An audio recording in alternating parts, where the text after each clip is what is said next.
അല്ല, കോർട്ട് ഓർഡറിൽ പറയുന്നത് ഇതിനകത്ത് പറഞ്ഞിരിക്കുന്നത് നോൺ ബെയിലബിൾ സെക്ഷൻ എന്ന് പറയുന്നത് 75(1) ആണ്, സെക്ഷലി കളേർഡ് റിമാർക്സ് ആണ്.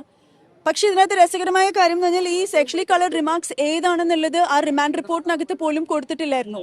ഇപ്പൊ കോടതിയിൽ ഞാൻ ഉണ്ടായിരുന്നു, അപ്പൊ ഇത് കേൾക്കുകയാണ്. അപ്പം എന്താണ് ഈ സെക്ഷലി കളർ റിമാർക്സ് ചോദിക്കുമ്പോൾ പോലീസ് പറയുന്നത് അത് നമ്മൾ നോക്കിയിട്ട് പറയാമെന്നാണ്. അപ്പം എന്താണെന്ന് പോലും അറിയാതെ അങ്ങ് എടുത്തിട്ട് എന്താ പറയുക ഒരു ക്ലോസ് ഇട്ടു എന്നുള്ളതാണ് പറഞ്ഞിരിക്കുന്നത്. പ്രൈമ ഫേഷ്യ അങ്ങനെ കണ്ടെത്തിയെന്നാണ് കോടതിയുടെ ഇത് പറയുന്നത്. അതിന്റെ എന്തുകൊണ്ടാണെന്നുള്ളത് നമുക്ക് ചോദ്യം ചെയ്യാൻ പറ്റില്ല, അത് ശരിയാണ്. ഇപ്പോൾ ഹൈക്കോടതിയിലേക്കും സെഷൻസും ഹൈക്കോടതിയിലേക്കും നമ്മൾ നീങ്ങാൻ തന്നെയാണ്. പക്ഷെ അതുവരെ എന്തായാലും ഇനിയൊരു ഹങ്കർ ഫാസ്റ്റിലേക്ക് പോവാണെന്നാണ് രാഹുൽ ഇപ്പോൾ പറഞ്ഞിരിക്കുന്നത്. നിരാഹാര അത് 100% ഉറപ്പിച്ചു എന്ന് തന്നെയാണ് പറഞ്ഞത്. അപ്പം നിരാഹാര സമരത്തിലേക്ക് പോവാണ് എന്ന് തന്നെയാണ് പറഞ്ഞത്, ഹങ്കർ ഫാസ്റ്റിലേക്ക് പോവാണ്. കാരണം അതൊട്ടും അക്സെപ്റ്റ് ചെയ്യാൻ പറ്റുന്നില്ല. അദ്ദേഹം ആദ്യം തന്നെ അറസ്റ്റ് തന്നെ ഭയങ്കര, നമുക്കൊരു നോട്ടീസും തരാതെയാണ് അറസ്റ്റ് ചെയ്തത്. അത് പച്ചക്കള്ളമാണത്. ഞാൻ ഇത്ര ഉറപ്പിച്ച് പറയുന്നത് കാരണം മറ്റ് കേസിന്റെ മറ്റ് വിശദാംശങ്ങൾ ഒക്കെ എനിക്ക് ഇനിയും പഠിക്കേണ്ടിയിരിക്കുന്നുവെങ്കിലും ഇത് എനിക്കറിയാവുന്ന കാര്യമാണ്. ഇതിന് ഒരു നോട്ടീസും നമുക്ക് തന്നിട്ടില്ല. അപ്പൊ അത് പച്ചക്കള്ളമാണ് എനിക്ക് പറഞ്ഞിരിക്കുന്നത്. അത് അവിടെ കോടതിയിൽ വെച്ച് പറഞ്ഞപ്പോൾ നമ്മൾ എല്ലാവരും നമുക്ക് അടച്ചു വെക്കാൻ പറ്റുന്നില്ല. കാരണം അത്രയും കള്ളമാണ് അത്. നമുക്ക് ഒരു നോട്ടീസും തരാതെ വീട്ടിൽ വന്ന് വിളിച്ചുകൊണ്ട് പോകുമായിരുന്നു. അപ്പം അത് തന്നെ തെറ്റാണ്. നേരെ വീട്ടിൽ ഒരു ദിവസം 4 മണിക്ക് വന്നിട്ട് വിളിച്ചുകൊണ്ട് പോവാണ് കൂടെ പറഞ്ഞത്. എന്നിട്ട് ഇപ്പൊ പറയുന്നു നമ്മൾ നോട്ടീസ് തന്നിട്ട് അത് കൈപ്പറ്റിയില്ലെന്ന്. ഇത്രയും അന്വേഷണമായിട്ട് സഹകരിക്കുന്ന ഒരാൾ എന്തിനു കൈപ്പറ്റാതിരിക്കണം? അത് പച്ചക്കള്ളമാണ്. സെഷൻസ് മൂവിയും ഹൈക്കോർട്ടിലേക്ക് മൂവ് ചെയ്യും.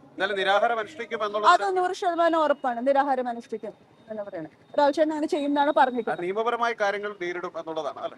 നിയമപരമായി തന്നെ നേരിടും. പിന്നെ ഇതിനോടുള്ളൊരു എതിർപ്പുണ്ട് നമുക്ക്. കാരണം എപ്പോഴും ഈ എല്ലാവരും, നിങ്ങൾ മാധ്യമങ്ങൾ ഉൾപ്പെടെ എല്ലാവരും ഇര എന്ന് പറയുന്നുണ്ട്. ഇര എന്ന് പറയുന്നത് എന്താണ് വെച്ചാൽ നിങ്ങൾ ഗ്ലോറിഫൈ ചെയ്ത് പറയുന്ന ഒരു കാര്യമാണ്.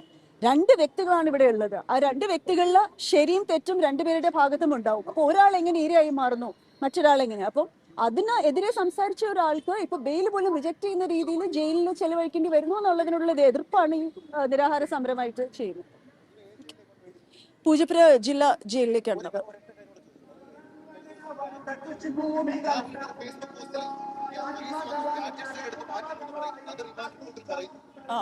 അല്ല, അത് ലാപ്ടോപ്പ് ചോദിച്ചപ്പോൾ നമ്മൾ ലാപ്ടോപ്പ് കൊടുത്തിട്ടുണ്ട്. അപ്പോൾ ആദ്യം അത് വന്ന സമയത്ത് നമുക്കറിയില്ലല്ലോ ഇതിന്റെ ദിശ എങ്ങോട്ടാണ് പോകുന്നതെന്നും ഒന്നും അറിയില്ല. അപ്പൊ പെട്ടെന്ന് നീ പറഞ്ഞ പോലെ നോട്ടീസ് ഒന്നും തരാതെ പെട്ടെന്ന് വരുമ്പോൾ നമുക്കാണെങ്കിലും അതിനകത്ത് പ്രിപ്പയർ ചെയ്യാനോ ഒന്നും ഉള്ളൊരു അവസരമില്ല. അപ്പൊ അങ്ങനെ വന്ന വീഡിയോ ആയിരിക്കും. അപ്പം അത് എന്തായാലും നമ്മൾ ലാപ്ടോപ്പ് ഒക്കെ കൊടുത്തു. നമ്മൾ പൂർണ്ണമായിട്ട് സഹകരിക്കുകയാണ് ഇൻവെസ്റ്റിഗേഷനുമായിട്ട്. നമ്മുടെ അഡ്വക്കേറ്റ് പറയുന്നുണ്ട് you can give A gag order എന്നിട്ട് ബെയിൽ കൊടുക്കാന്ന് പറയാം. അത്രയും പോലും ബെയിൽ കൊടുക്കാത്ത വിധത്തിൽ എന്ത് സെക്ഷലി കളർ റിമാർക്സ് ആണ് വന്നതെന്ന് ഐ ഡോണ്ട് നോ. അപ്പൊ അതിനുള്ളൊരു വിഷമമുണ്ട് എന്തായാലും. അതിനെക്കുറിച്ച് എനിക്കറിയില്ല, ഞാനത് കണ്ടിട്ടില്ല, എനിക്കറിയത്തില്ല. പക്ഷെ നമ്മൾ ഹാൻഡ് ഓവർ ചെയ്തിട്ടുണ്ടല്ലോ എല്ലാം.